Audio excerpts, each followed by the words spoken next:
কথায় আছে ওস্তাদের মা শেষ রাত্রে পশ্চিমবাংলা তথা ভারতবর্ষের সমস্ত সংবাদ মাধ্যম থেকে শুরু করে রাজনৈতিক দলগুলি যখন পশ্চিমবাংলার সন্দেশখালীর দিকে নজর রেখেছে, ঠিক সেই সময় চুপি চুপি কিন্তু বাংলা সংগঠনের কাজ সারছেন অভিষেক বন্দ্যোপাধ্যায়। হ্যাঁ, ঠিক তাই।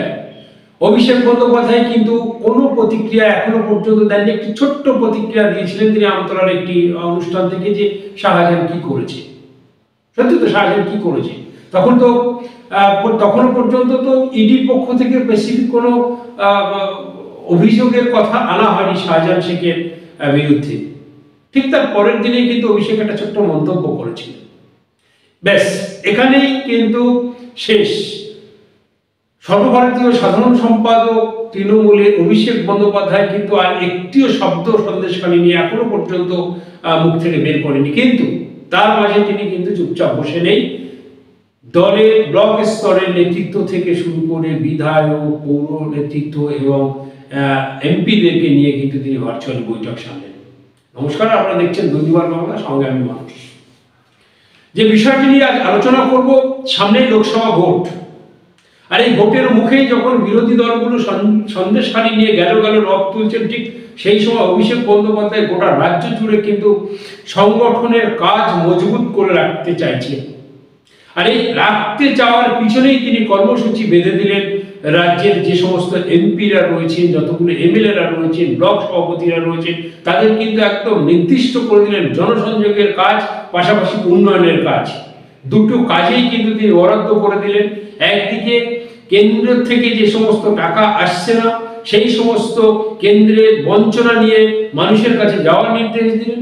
পাশাপাশি রাজ্যের যে উন্নয়ন বাকি রয়েছে, সেই সমস্ত উন্নয়নগুলো যেন আরো দ্রুততর করা যায়, তার জন্য কিন্তু গত শুক্রবারে অভিষেক বন্দ্যোপাধ্যায় দীর্ঘদিন ধরে তিনি কিন্তু একদম ডায়মন্ড হারবারের বাইরে কোনো কর্মসূচি নিচ্ছিলেন না বা করছিলেন না। আমরা দেখেছিলাম একটা সময় অভিষেক বন্দ্যোপাধ্যায় নব্য তৃণমূল এবং মমতা বন্দ্যোপাধ্যায়ের তৃণমূল নিয়ে একটি দুটো ভাগ হচ্ছিল, কিন্তু এর ভিতরে তেমন কিছু ছিল বলে মনে হচ্ছিল না। দীর্ঘদিন অভিষেক বন্দ্যোপাধ্যায় কোনো কর্মসূচিতে যোগ দিচ্ছিলেন। নেতাজি ইন্ডোর স্টেডিয়ামে কর্মসূচিতে যখন যোগ না দিলেন, তখন কুণাল ঘোষ অনেক রকম মন্তব্য করেছিলেন, একটা বিভ্রান্ত করার চেষ্টা করেছিলেন। কিন্তু অভিষেক বন্দ্যোপাধ্যায় কিন্তু সংগঠনের কাজ, সর্বভারতীয় সাধারণ সম্পাদক সংগঠনের কাজ কিন্তু তিনি চালিয়ে গেছেন। তিনি দিল্লি থেকে ঘুরে আসার পরে সর্বময় নেত্রী মমতা বন্দ্যোপাধ্যায়ের সঙ্গে একান্ত বৈঠক করেন 2 থেকে 2.5 ঘন্টা। সেখান থেকে কিন্তু বেশ কিছু কর্মসূচি তিনি নিয়ে নিয়েছিলেন এবং পারমিশন নিয়ে নিয়েছিলেন নেত্রীর থেকে। সেই কর্মসূচিগুলো কিন্তু পরবর্তী সময়ে তিনি শুক্রবারে যে ভার্চুয়ালি মিটিংটা করেন ক্যাবাক স্ট্রিটে নিজের অফিসে বসে, সেইখান থেকে কিন্তু তিনি কর্মসূচিগুলো দিয়ে দিলেন। একটা পরিষ্কার বার্তা তিনি কি দলকে দিলেন যে সন্দেশখালী যেটা চলছে সেটা চলতে থাকুক, বিরোধীরা সন্দেশখালী নিয়ে মেতে থাকুক, সংগঠনের কাজ যে যার ব্লকে, যে যার বিধানসভায় নিজের কাজ নিজেকে সারতে হবে। বেশ কয়েকটি কর্মসূচি তিনি দিয়েছেন। ঠিক যেমনটা দেখেছিলাম বিধানসভা ভোটের আগে বাংলা তার মেয়েকে চায় একটা কর্মসূচি দিয়ে কিন্তু গোটা বাংলার মহিলা সমাজকে এবং বাংলার যে সমস্ত তৃণমূল কর্মীরা রয়েছে তাদেরকে কিন্তু যথেষ্ট একনিষ্ঠ করে তুলেছিলেন বা এককাট্টা করেছিলেন। ঠিক সেই কাজটি আবার অভিষেক বন্দ্যোপাধ্যায় নিপুণভাবে সারলেন। তিনি কিন্তু এই শুক্রবারের ভার্চুয়াল বৈঠক থেকে গোটা পশ্চিমবাংলার যতগুলি 220-টির উপরে বিধায়ক রয়েছে তাদেরকে তিনি কিন্তু নির্দেশ দিলেন রীতিমতো, এবং প্রত্যেকটি ব্লক সভাপতি, বিধায়ক, এমপি তাদেরকে নির্দেশ দিয়ে দিলেন কি কি করতে হবে। তিনি 18 থেকে 25 তারিখ পর্যন্ত, ফেব্রুয়ারি 18 থেকে 25 পর্যন্ত ঠাসা কর্মসূচি দিলেন। যে কর্মসূচিগুলো থেকে প্রত্যেকটা বিধানসভায় যে সমস্ত তৃণমূল কংগ্রেস রয়েছে, প্রত্যেকটা ব্লকে যে সমস্ত তৃণমূল কংগ্রেস রয়েছে তাদেরকে নিয়ে কিন্তু আরো এককাট্টা করার যে বার্তা দিলেন, সেই বার্তাটা আমি শোনাবো আপনাদের। যে অভিষেক বন্দ্যোপাধ্যায় কি কি নির্দেশ দিলেন, কি কি কর্মসূচি দিলেন, তার একটুকু বলে রাখা ভালো যে যখন তৃণমূলের ভিতরে একটি অন্তঃকলহ চলছে, মমতা বন্দ্যোপাধ্যায় ভার্সেস অভিষেক বন্দ্যোপাধ্যায়, এই নিয়ে দলের ভিতরে বা সাধারণ মানুষের একটা চর্চার বিষয় ছিল, রাজ্যবাসীর কাছে একটা যথেষ্ট চর্চার বিষয় ছিল যে মমতা বন্দ্যোপাধ্যায় অভিষেক বন্দ্যোপাধ্যায়ের ভিতরে যে সম্পর্ক সেটা ভাঙতে চলেছে, অর্থাৎ তৃণমূল একটা ভাঙনের জায়গায়, সেটা একেবারে নয়। তৃণমূল কিন্তু তৃণমূলেই আছে।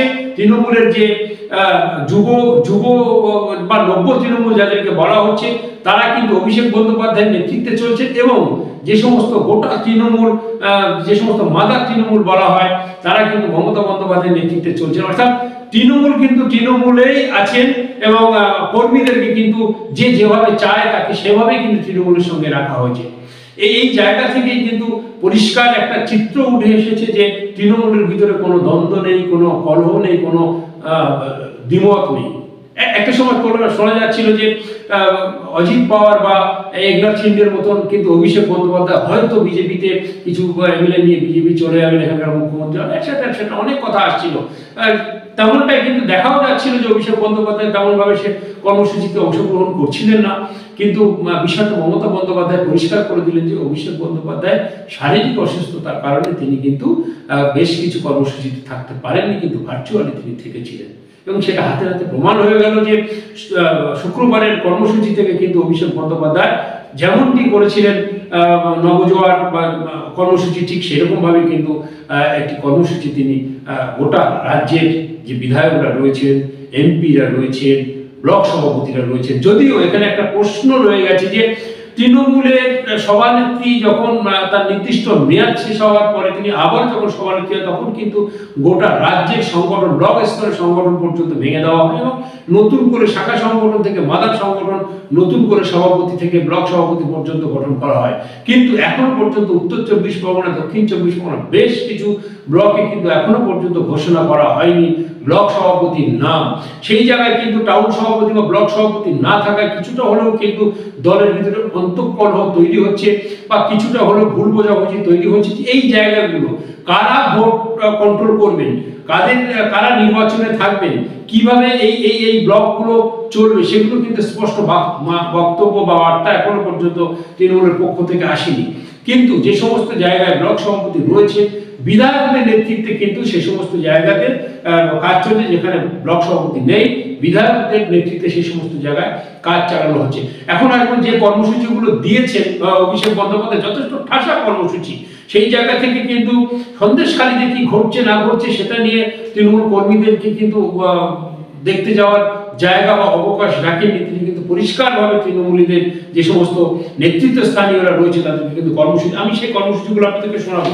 তিনি যে জিনিসটা করেছেন, 18 থেকে 25 ফেব্রুয়ারি রাজ্যে 3,343টি অঞ্চলে 100 দিনের যে টাকা দেওয়া হবে তার জন্য সহায়তা শিবির করার কথা বলে। এক্সেপশনাল দক্ষিণ 24 পরগনা, কারণ আগেই দক্ষিণ 24 পরগনার ডায়মন্ড হারবার থেকে কিন্তু অভিষেক বন্দ্যোপাধ্যায় এই কর্মসূচি শুরু করেছেন। গোটা দক্ষিণ 24 পরগনা আগেই সেই কর্মসূচি শুরু হয়েছিল, অর্থাৎ 100 দিনের কাজের টাকা দেওয়া শুরু হয়েছিল। অর্থাৎ দক্ষিণ 24 পরগনা বাদ দিয়ে বাকি গোটা রাজ্যের যে সমস্ত জেলাগুলো আছে, প্রত্যেকটি জেলাতে কিন্তু এই 18 থেকে 25 তারিখের মধ্যে এই কর্মসূচি দেওয়া হয়েছে, যেখানে সহায়তা শিবির খোলা হবে। সেই শিবিরে 100 দিনের যারা প্রাপক তাদের সেখানে ফর্ম ফিল আপ করতে হবে। সেই ফর্ম ফিল আপ করার ফর্মগুলো আসবে মমতা বন্দ্যোপাধ্যায়ের কাছে, তারপর চূড়ান্ত তালিকা ঠিক হবে, সেখান থেকে তাদেরকে টাকা দেওয়া হবে। যদিও ধর্নামঞ্চ থেকে মমতা বন্দ্যোপাধ্যায় কিন্তু একটা বক্তব্য রেখেছিলেন 21শে ফেব্রুয়ারি 21 লক্ষ 100 দিনের কাজে যারা জব কার্ড হোল্ডার তাদের টাকা যায়। পরবর্তী সময় নবান্ন থেকে একটু সংশোধন করা হয়, সেটা বাড়িয়ে 25 লক্ষ করা হয়, তারপর 30 লক্ষ হয়তো সম্ভবত শোনা যাচ্ছে 30 লক্ষ মানুষের জব কার্ড হোল্ডারদের টাকা যাবে। তো 18 থেকে 25 তারিখে এই যে শিবির হবে, সেই শিবিরে কিন্তু পরিষ্কার করে ফর্ম ফিল আপ করতে হবে। যারা 100 দিনের কাজের টাকা প্রাপক যারা পাবেন তাদেরকে ফর্ম ফিল আপ করতে হবে, এবং এই ফর্ম ফিল আপে কিন্তু সহায়তা করবে, সাহায্য করবে স্থানীয় ব্লক সভাপতি, বিধায়ক এবং এমপিরা। এছাড়া তিনি কি বলে দিয়েছেন যে ফর্ম দেওয়া হবে শিবিরে, মানুষকে ফর্ম ফিল আপে সাহায্য করতে হবে, সমস্ত নথি পাঠানো হবে মুখ্যমন্ত্রীর কাছে। এই যে মানুষ যে সমস্ত ফর্মগুলো ফিল আপ করবে, এই নথিগুলো কিন্তু মুখ্যমন্ত্রীর কাছে পাঠাতে হবে। 3 নম্বরে আসছে প্রত্যেক বিধায়ককে এই 8 দিনে প্রতিটি শিবিরে অন্তত 2 বার করে যেতে হবে। সাংসদদের প্রতিটি বিধানসভা, একটি সংসদ এলাকায় ন্যূনতম 6 থেকে 7টি করে বিধানসভা থাকে, সেখানে একটি বিধানসভাতে একটা সাংসদকে 5 বার করে কিন্তু এই শিবিরে অংশগ্রহণ করতে হবে বা যেতে হবে প্রতিটা বিধানসভায়। সেখানে মানুষের সঙ্গে মিশে কেন্দ্রের বৈষম্য ও তৃণমূলের লড়াইয়ের কথা জানাতে হবে। তৃণমূল যে লড়াই দিয়ে আজকের এই জায়গাটায় পৌঁছেছে সেই কথা মানুষকে জানাতে হবে, এবং কেন্দ্র সরকার যে বঞ্চনা করছে বাংলার প্রতি, একাধিক প্রকল্পের যে টাকা বন্ধ রাখছে, একাধিক প্রকল্পের যে টাকা পাঠাচ্ছে না, বিপুল অঙ্কের টাকা যে এখন কেন্দ্র সরকারের কাছে পাওয়া যাবে, যার জন্য রাজ্যের উন্নয়ন কোথাও শিথিল হচ্ছে, কোথাও থমকে যাচ্ছে, সেই বিষয়টাও সাধারণ মানুষকে জানাতে হবে। এই কর্মসূচি কিন্তু বিধায়ক এমপিদেরকে দিয়ে রেখেছেন। পাশাপাশি প্রত্যেক ব্লক থেকে 5 দিনের মধ্যে 10 জন এসসি ও 5 জন এসটি নাগরিকের নাম রাজ্যকে পাঠাতে হবে। এরা তৃণমূলের সমর্থক হতে হবে, এদের গ্রহণযোগ্যতা বাধ্যতামূলক, যার নেতৃত্ব যাচাই করবে।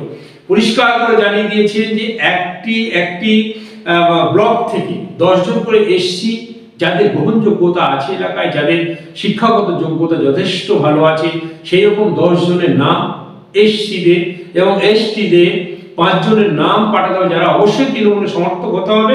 সেই নাম কেন্দ্রীয় নেতৃত্বকে পাঠাতে হবে এবং কেন্দ্রীয় নেতৃত্ব পরবর্তী সময়ে এই নামগুলো যাচাই করবেন, করার পরে তাদেরকে কি কাজ, পরবর্তী সময় তাদেরকে কিভাবে ভোটে কাজে লাগাবেন, আগামী লোকসভা ভোটে কিভাবে কাজে লাগাবেন তাদেরকে, সেটা কিন্তু পরবর্তী নীতি নির্ধারক কমিটিতে সেটা ঠিক হবে। এছাড়াও 29শে ফেব্রুয়ারির মধ্যে গ্রাম শহর সব বুথ থেকে 4 জন করে কর্মীর নাম পাঠাতে হবে। এদের মধ্যে 2 জন মূল সংগঠনের হবে, 1 জন মহিলা সংগঠন থেকে, অন্যজন যুব থেকে, যাদের বয়স হতে হবে 40-এর মধ্যে। 29 ফেব্রুয়ারির মধ্যে প্রত্যেকটি বুথ থেকে, একটু আগে আমি বললাম ব্লক থেকে, এবার বুথ থেকে 4 জনের নাম পাঠাতে হবে। 2 জন মাদার তৃণমূল হতে হবে, 1 জন শাখা সংগঠন হতে হবে, 1 জন 40-এর কম বয়সী যুব সদস্য হতে হবে। তাদের নাম কিন্তু সেখান থেকে পাঠাতে হবে, বুথ থেকে পাঠাতে হবে একদম কেন্দ্রীয় নেতৃত্বের কাছে। এছাড়াও কি হচ্ছে, 18 ফেব্রুয়ারির মধ্যে, 18 ফেব্রুয়ারি থেকে 2 মার্চ বুথ সভাপতিরা প্রতি বুথে, হাটে, বাজারে, চায়ের দোকানে এই ইস্যুতে জনসংযোগ করবেন। তারা রাজ্যের প্রকল্পগুলির কথা মানুষকে জানাবেন। সবচেয়ে বড় ঘোষণা যেটা করলেন যে প্রত্যেকটি বুথে যেতে হবে। 18 ফেব্রুয়ারি থেকে 2 মার্চ পর্যন্ত যে কর্মসূচি দেওয়া হচ্ছে, হাটে, বাজারে ছোট ছোট ক্যাম্প করে সেখানে কেন্দ্র সরকারের যে বঞ্চনা, সেই বঞ্চনাগুলো পরিষ্কার করে সাধারণ মানুষকে জানাতে হবে এবং মানুষকে জানাতে হবে রাজ্যের প্রকল্পগুলি, যে কতগুলো প্রকল্প এখনো পর্যন্ত 67 না 72 প্রকল্প চলছে, সেই প্রকল্পগুলোর সুবিধা মানুষ কিভাবে পাচ্ছে, কিভাবে পৌঁছে দেওয়া যায়, এগুলো নিয়ে আলোচনা করতে হবে। 1 ও 2 মার্চ প্রতিটি অঞ্চলে রাজ্য সরকারের উদ্যোগে সভা হবে। এছাড়াও উপকৃতদের ডাকা হবে, জনপ্রতিনিধিদের থাকতে হবে, উপকৃতদের ব্যাংকের পাসবই আপডেট করে আনতে হবে, যাতে বোঝা যায় টাকা অ্যাকাউন্টে ঢুকেছে। এটা খুব ভালো একটি উদ্যোগ নিয়েছে। 1 এবং 2 মার্চ প্রতিটি অঞ্চলে রাজ্য সরকারের উদ্যোগে সভা করা হবে। এর আগে যে একটা অভিযোগ আসছিল যে 100 দিনের কাজের টাকা ব্লক সভাপতিরা বা স্থানীয় নেতৃত্বরা তুলে নিচ্ছিলেন, সেই জায়গায় দাঁড়িয়ে যারা বেনিফিশিয়ারি, যারা এই টাকা পেলেন, তাদের সেই পাসবইকে পরিষ্কার আপডেট করে আনতে হবে ওই সভায়, এবং যে সমস্ত প্রকল্পের সুবিধাগুলো মানুষ পাচ্ছে এই সভা থেকে তাদের মুখ থেকে সরেজমিনে নেতৃত্বরা শুনবেন এবং সাধারণ মানুষকে জানাবেন যে কোনো রকম দুর্নীতি তৃণমূল কংগ্রেস আর পছন্দ করছে না। এটা কিন্তু ভোটের আগে একটা গ্রহণযোগ্য পদক্ষেপ। পাশাপাশি তিনি আরো কর্মসূচিতে কোনো রকম সময় নষ্ট না করে, শৈথল্য না দেখিয়ে আগামী 15 দিন এই নিবিড় জনসংযোগের নির্দেশ দিলেন অভিষেক বন্দ্যোপাধ্যায়। এখন প্রশ্ন উঠছে, এই যে ঠাসা কর্মসূচি দিয়েছেন, এখান থেকে কিন্তু পরিষ্কার সংগঠনকে কিন্তু আগামী দিনে আরো শক্ত করার জন্য লোকসভা ভোটে যে 42টি আসন, কোন রকম জোটের সম্ভাবনা না রেখে 42টি আসনেই তৃণমূল কংগ্রেস তাদের প্রার্থী দেবেন এবং এই 42টি আসন থেকে তারা সর্বাধিক যত সংখ্যক আসন তারা ছিনিয়ে নিতে পারে, তার জন্য কিন্তু সন্তর্পণে অভিষেক বন্দ্যোপাধ্যায় কিন্তু কাজ চালিয়ে যাচ্ছেন। পাশাপাশি মমতা বন্দ্যোপাধ্যায় প্রশাসনিক বৈঠক করছেন, প্রত্যেকটি জেলায় যাচ্ছেন, কর্মসূচি রাখছেন এবং বিভিন্ন প্রকল্প উদ্বোধন করছেন ভোটের আগে এবং মানুষের সঙ্গে জনসংযোগ করছেন। পাশাপাশি অভিষেক বন্দ্যোপাধ্যায় একাধারে কিন্তু ঠান্ডা মাথায় জনসংযোগ চালিয়ে যাচ্ছেন, ভার্চুয়ালি জনসংযোগ, এবং এই টোটাল বিধায়কদের যে কর্মসূচি দিয়েছেন সেটা কিন্তু তিনি মনিটরিং করছেন।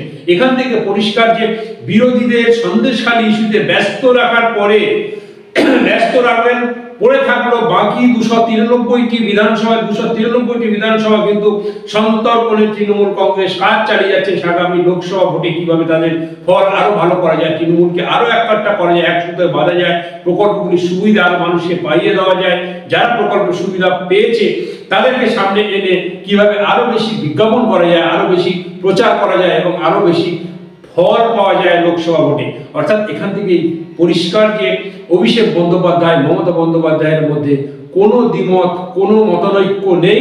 তারা দুজন কিন্তু একত্রিতভাবে খুব সুচারুভাবে প্ল্যানিং করে কিন্তু তৃণমূল কংগ্রেসকে এগিয়ে নিয়ে যাওয়ার চিন্তা করছেন। পাশাপাশি কিছুটা হলেও দুর্নীতিমুক্ত তৃণমূল গড়ার যে প্রকল্প বা যে প্রচেষ্টা চালাচ্ছেন সেখান থেকে কিন্তু দেখা যাবে। এখন আগামী লোকসভা ভোটে এই সন্দেশখালী ইস্যু দিয়ে নন্দীগ্রামের সঙ্গে মিলিয়ে দিয়ে যখন শুভেন্দু অধিকারী গোটা বাংলায় একটা হাওয়া তোলার চেষ্টা করছে, ঠিক সেই সময় দাঁড়িয়ে তৃণমূল তাদের সন্তর্পণে তাদের কাজ কতটা গুছিয়ে নিয়ে যেতে পারে, তারা 22 থেকে সংখ্যাটাকে 30-35-এ নিয়ে যেতে পারে কিনা। পাশাপাশি সন্দেশখালী ইস্যু নন্দীগ্রামের ইস্যুর সঙ্গে একটা সমন্বয় দেখিয়ে বাংলার বিজেপির হালে 18 থেকে তারা বাড়াতে পারে নাকি কমে, সেদিকে এখন আমাদের নজর থাকবে আগামী লোকসভা ভোটে।